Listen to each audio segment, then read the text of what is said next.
I wish you were my son, he said, his voice low and begrudging, unaware of who I really was.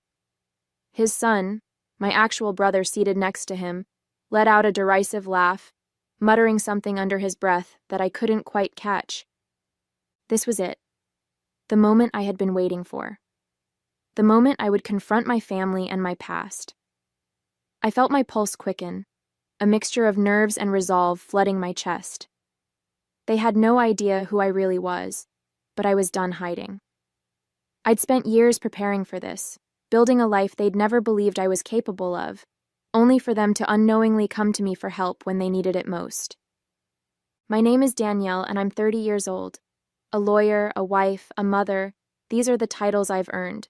But for those who don't know my story or didn't watch the first video about my life, let me take you back so you can understand the context and fully embark on this journey with me. I was born into a traditional family with strict expectations and little room for deviation. My parents' entire world shifted when my younger brother was born. He was everything they had hoped for, a boy to carry on their legacy, the golden child who could do no wrong. And me? I was deemed unnecessary. They saw me as a burden, a girl with no role in their carefully planned future. When I was just 6 years old, they made the unthinkable decision to leave me at an orphanage. They told me it was for my own good, that I'd have a better life. But I knew the truth. They didn't want me anymore. The orphanage was a tough place, but it shaped me in ways I didn't realize at the time. I learned to fight for myself, to channel my pain and rejection into something constructive. I threw myself into my studies, determined to prove that I wasn't the failure my parents had decided I was. Over time, that determination became my driving force. I excelled in school, earned scholarships, and eventually graduated with honors from law school. Becoming a lawyer wasn't just a career choice. It was my way of reclaiming control over my life. As I built my career, I tried to leave my past behind. I married Mark, a kind and supportive man who became my anchor. Together, we had a baby girl, a beautiful, spirited little girl who reminds me every day what unconditional love looks like. She's my everything, the center of the life I've created from scratch. But even as I focused on my family and career, the shadow of my childhood never fully disappeared. The question of why my parents abandoned me lingered, no matter how much I tried to bury it. Out of curiosity and a lingering need for closure, I looked them up. To my surprise, they were thriving, or so it seemed. My parents and brother were living the life I had been cast out of, their family business growing into a prosperous empire. It stung, even after all these years. Reaching out to the orphanage only confirmed what I already knew in my heart. They never once came back for me. Years later, life took a strange turn. Their business began to crumble, and in their desperation, they turned to a firm for help, the firm where I worked. My boss didn't know about my past and assigned the case to me. They didn't know who I was, and I didn't reveal it. I took on their case, not out of loyalty to them, but because I saw it as an opportunity to prove to myself that I could rise above their betrayal. And now here I am, sitting across from them, facing the very people who once decided I wasn't worth keeping. They still don't know the truth, and I've chosen to keep it that way for now. My priority is saving their company, not for their sake, but for mine. This is my story, and today it's about confronting the ghosts of my past while holding on to the life I've built, a life I'm proud of. "Who do you think you are questioning me like that?" my father said, his voice sharp and dismissive. He leaned back in his chair, his piercing gaze locked on me, as though daring me to challenge him further. I held his stare, my face calm even though my heart pounded in my chest. "I'm the person you hired to fix this," I said firmly, "and if you want me to succeed, I need to understand exactly how this company got into such a mess. That requires honesty from everyone in this room." The tension in the air was suffocating. My brother let out a derisive laugh from across the table, shaking his head. "Typical," he muttered under his breath. "We're supposed to lay it all out for someone who doesn't even know what it means to run a business like this." My father sighed heavily, rubbing his temples as though he was trying to hold back his frustration. "This company doesn't need lectures. It needs results," he said, his tone clipped. "We've already wasted enough time as it is." I could feel the sting of his words, but I refused to let it show. Keeping my emotions in check was second nature by now, especially with so much at stake. "Then let me do my job," I replied. "That's the only way your company is going to survive." My father's eyes narrowed, but he waved his hand for me to continue. I opened the folder in front of me, scanning the documents I'd spent hours reviewing. "Let's start with the lawsuits," I said, keeping my tone professional. "You're currently entangled in multiple legal disputes, contract breaches, unpaid invoices, and claims of unsafe working conditions on several properties. The negligence alone has left you exposed to potential millions in damages." My brother huffed, leaning back in his chair. "Those lawsuits are exaggerated," he said dismissively. "We've handled worse." I glanced up, leveling him with a firm look. "Exaggerated or not, they're real and they're dangerous. The unpaid invoices have creditors lining up to drag you into court.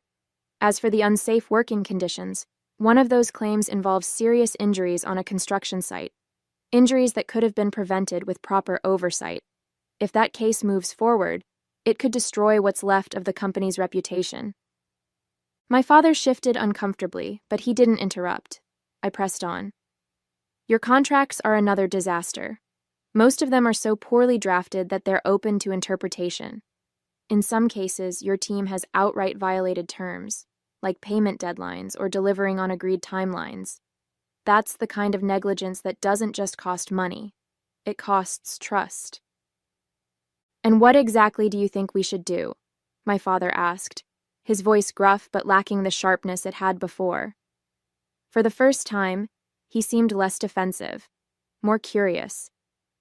"I propose immediate triage," I said. "First, we settle the most pressing lawsuits out of court. It'll hurt, but it's better than going to trial. Second, we audit every active contract and rewrite anything with vulnerabilities. Third, we establish clear compliance protocols to prevent future violations. You can't afford another lawsuit like the one tied to the injuries." I paused, letting my words sink in. My father looked deep in thought while my brother scowled. "That's a lot of damage control," he muttered, "and a lot of money." "Damage control is all you have left right now," I replied, my voice steady. "But if we do this right, you'll stop the bleeding and buy time to rebuild." That night, after putting our daughter to bed, I sat at the kitchen table with Mark. The room was quiet except for the faint hum of the dishwasher, and I found myself staring at the cup of tea in front of me, untouched. Mark sat down across from me, his concerned eyes studying my face. "Tough day?" he asked gently. I let out a long sigh, finally meeting his gaze. "It's more complicated than I thought," I admitted. "I knew taking this case would be emotional, but now I'm questioning if I've crossed a line." "What do you mean?" he asked, leaning forward. I hesitated, searching for the right words. "They don't know who I am, Mark. My father, my brother. They have no idea that the lawyer they've hired to save their company is the daughter they abandoned. And here I am, sitting across from them, pretending to be just another professional. Ethically, it feels murky, like I'm deceiving them." Mark nodded slowly, his expression thoughtful. "But you're not lying to them," he said. "You're doing the job they hired you to do. If anything, you're giving them more than they deserve by even agreeing to help." "I know," I said, running a hand through my hair. "But part of me wonders if I'm doing this for the right reasons. Am I really trying to help them? Or am I just trying to prove something to myself? To them?" Mark reached across the table, taking my hand in his. "You're allowed to have complicated feelings about this, Danielle. What matters is that you're staying true to who you are. You've always believed in doing what's right, even when it's hard. If anyone can navigate this, it's you." His words brought a small smile to my face, but the weight of the situation still lingered. "I just don't want to lose myself in this," I whispered. "You won't," he said firmly. "And no matter what happens, I'll be right here, supporting you every step of the way." The next morning, I walked into the office feeling the weight of the previous night's conversation still lingering. My father and brother were scheduled to come in for a follow-up meeting, and I knew it would be another test of my patience and my resolve. As expected, they arrived 10 minutes late, bickering quietly as they entered the conference room. My father's expression was stern, as always, while Benjamin looked smug, as though he'd already decided I was wasting their time. I greeted them professionally, keeping my tone neutral as I outlined the agenda for the meeting. "Before we dive into specifics, I need to address a critical matter," I began, flipping open a file. "Your most pressing lawsuit involves a contractor suing for breach of contract. The damages they're seeking could sink the company entirely if this goes to trial." My father's face darkened. "That case is baseless," he said sharply. "We've dealt with contractors like this before. They always overreach." "With all due respect," I said, my voice firm, "the evidence against you is strong. There are email correspondences, signed agreements, and missed payments that support their claims. If you don't settle, you risk losing not just the lawsuit but your reputation entirely." Benjamin rolled his eyes. "So what? You want us to just roll over and hand them money?" "I'm suggesting a settlement that mitigates further damage," I replied, locking eyes with him. "The longer this drags out, the worse it will get, for your finances and your name." My father let out a frustrated sigh, leaning back in his chair. "And how much is this settlement going to cost us?" he asked, his tone biting. I slid a document across the table. "I've drafted a preliminary offer that should satisfy the contractor while minimizing the financial hit. It's not ideal, but it's the best option given the circumstances." Benjamin grabbed the document and scanned it, his lips curling into a sneer. "This is ridiculous. We shouldn't be paying them a dime. They didn't meet their deadlines either." "Benjamin," I said, keeping my tone steady, "this isn't about what's fair. It's about what's practical. Fighting this in court could cost double what this settlement proposes, not to mention the damage to your already fragile reputation." My father rubbed his temples, his silence indicating he was at least considering my point. "And what about the other lawsuits?" he asked finally. I took a deep breath, preparing myself. "There are 3 additional cases. 2 can be settled with similar offers, but one, a workplace injury claim, has the potential to escalate if it goes to trial. If that happens, we're looking at significant damages and a PR disaster. I recommend bringing in an outside mediator to negotiate a resolution quickly." Benjamin scoffed, throwing the document back onto the table. "You're making this sound like the company is hanging by a thread." "That's because it is," I replied bluntly, meeting his glare. "And if you don't start taking these issues seriously, there won't be anything left to salvage."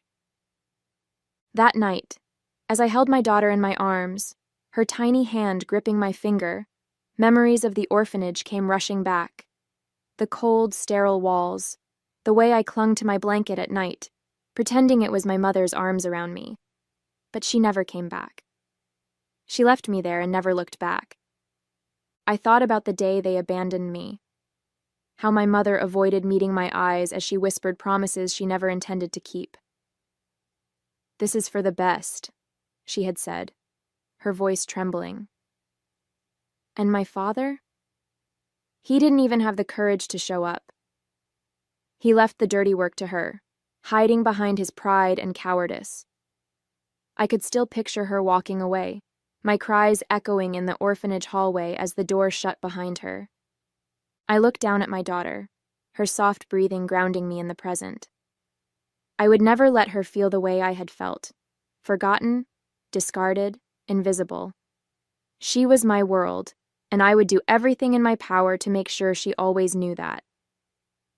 As the meetings progressed over the next few weeks, I began to notice subtle shifts in my father's demeanor.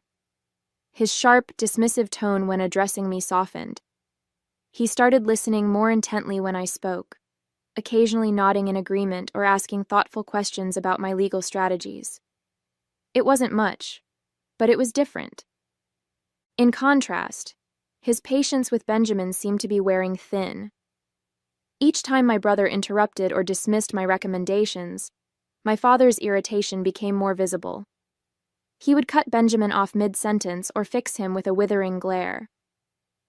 Once, during a heated discussion about contract renegotiations, my father snapped at him. "If you had been paying attention to the details from the start, we wouldn't be in this mess." I stayed quiet, watching the dynamic between them shift. It was strange, almost unsettling, to see my father treat me with even a hint of respect, while growing visibly frustrated with Benjamin. A part of me wanted to speak up, to point out the irony of it all, but I didn't. This wasn't the time to draw attention to myself, or the truth. Instead, I focused on the work. The more progress we made, the more my father seemed to lean on me, trusting my judgment over Benjamin's increasingly defensive outbursts. I could see the cracks forming in their once solid alliance, but I kept my head down and stayed professional. For now, that was enough. At the next meeting, my father's demeanor was almost unrecognizable. He greeted me with a nod and a small smile, something I couldn't remember seeing directed at me, ever. When I presented my updates on the lawsuits, he listened without interrupting, and at one point he even said, "That's a good strategy." The praise caught me off guard, but I forced myself to stay composed. "Thank you," I said simply, jotting down notes as if his words didn't send a ripple of emotions through me. As the meeting went on, his comments became increasingly personal. "You're sharp," he said, almost to himself, as I outlined the mediation approach for the injury claim. "Methodical. You remind me of someone." I glanced at him, unsure where he was going with this. He exhaled heavily, leaning back in his chair. "Your precision, the way you think ahead. It reminds me of my wife." His voice softened as he added, "She had a way of seeing through the noise and finding the right path. She passed away last year. She would have liked you." The words hit me like a punch to the gut. The mention of my mother affected me more than I expected, and for a brief moment, the room seemed to close in around me. My mother. The same woman who left me at that orphanage. The woman who broke every promise she ever made to me. She was gone now, and I'd never have the chance to confront her or ask her why she left me. That made my chest ache in a way I hadn't felt in years. I wanted to scream, to let the truth spill out right there in that room. But I didn't. Instead, I swallowed the storm brewing inside me and forced a polite nod. "Thank you," I managed, my voice steady despite the chaos in my heart. That night, while Mark put our daughter to bed, I sat on the couch, staring at the television without really watching it. Mark eventually walked in, carrying 2 mugs of tea, and placed one in front of me. He sat down beside me, giving me that look he always did when he knew something was bothering me. "You've been quiet since you got home," he said softly. "What's going on?" I sighed, wrapping my hands around the warm mug. "My dad mentioned my mom today," I said. "He said I remind him of her, that she would have liked me." Mark raised an eyebrow. "How did that make you feel?" "Awful," I admitted, shaking my head. "Not just because he said it, but because she's gone. I didn't even know she had passed until now. I'll never get to ask her why she left me, why she didn't fight for me, and hearing him talk about her as if she were some saint, it was too much." Mark reached over, placing a comforting hand on mine. "It makes sense you'd feel that way. You've carried this pain for so long, and now it's resurfacing in ways you didn't expect. But Danielle, you don't need their answers to find closure. You've built a beautiful life despite what they did to you." I smiled faintly, grateful for his steady presence. "I know," I said quietly. "But part of me wonders if hearing his version of her will change the way I remember her, or if it even matters anymore." Mark squeezed my hand. "Whatever happens, you'll handle it the way you always do, with strength and grace." A couple of months passed, and the transformation was undeniable. The lawsuits had been settled or redirected toward mediation, the contracts were renegotiated with airtight terms, and compliance protocols were finally in place to prevent future disasters. The business was stabilizing, slowly but surely, and even the employees seemed to breathe easier. When the day of the final meeting arrived, I walked into the conference room feeling a quiet sense of accomplishment. My father and brother were already seated, their expressions subdued but less hostile than they'd been at the start of all this. My father even stood briefly as I entered, a gesture that caught me off guard. "Well," he said, clearing his throat as I took my seat, "I think we all owe you a thanks for everything." His words were halting, as if he wasn't used to saying them, but they carried a weight that wasn't lost on me. My brother crossed his arms, clearly less enthused. "Let's not get carried away," he muttered under his breath. "We're not out of the woods yet." I ignored him, focusing on the stack of documents in front of me. "No, you're not," I said calmly. "But you're on the right track now.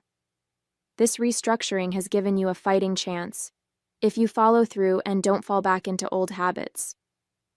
My father nodded, his face unreadable. "We'll make sure of it," he said, his voice firm. "This company means everything to us." I paused, studying the man who had once walked away from me without a second thought. "Good," I said simply. "Then my job here is done." As I began gathering the documents to close the meeting, Benjamin leaned back in his chair with that familiar smugness. "Well, I guess even a blind squirrel finds a nut sometimes," he muttered, his voice dripping with condescension. I froze for a moment, but before I could say anything, my father's voice cut through the room like a knife. "Enough, Benjamin," he snapped, slamming his hand on the table. The sharpness in his tone made us both turn to him in surprise. His face was taut with anger, his eyes burning with a frustration I hadn't seen before. "That's enough out of you." Benjamin looked taken aback, his mouth opening and closing as if searching for a retort, but my father didn't give him the chance.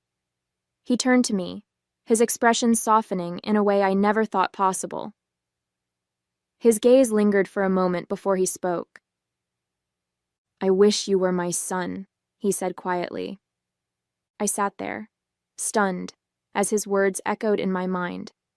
For a moment, the room was silent except for the faint ticking of the clock on the wall. I looked at him, my hands trembling slightly, but I held his gaze. This was it, the moment I had been waiting for, the one I had played out in my head so many times. Taking a deep breath, I pushed my chair back and stood, slowly gathering the courage that had been building for years. "I'm not your son," I said, my voice steady but heavy with emotion. "And you gave up the privilege of having me as your daughter the day you left me at that orphanage." The color drained from his face. Benjamin's smug expression vanished, replaced by sheer confusion. My father opened his mouth to say something, but no words came out. I could see the weight of my words hit him like a freight train, the realization dawning on him slowly, painfully. "You didn't even have the courage to be there," I continued, my voice rising as the floodgates opened. "You left it to her, to my mother, to walk away while I cried and begged her to take me home. And then, you never looked back, not once." I took a shaky breath, letting the emotions pour out. "You left me and you never thought about what that would do to me. I grew up wondering why I wasn't enough, why I wasn't worth keeping. And now, here you were, sitting across from me, asking me to save the company you threw me away for.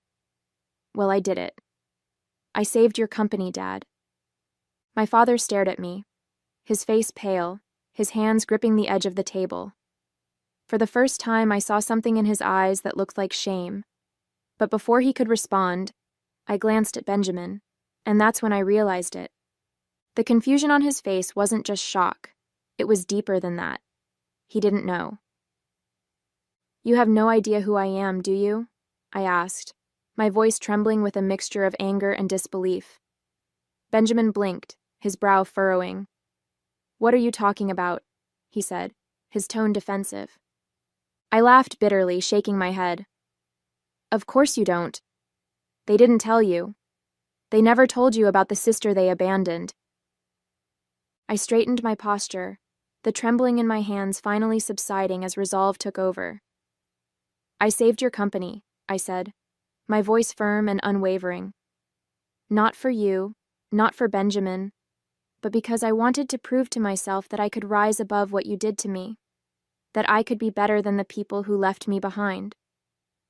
My father opened his mouth as if to protest, but I held up a hand, cutting him off. But we're done now.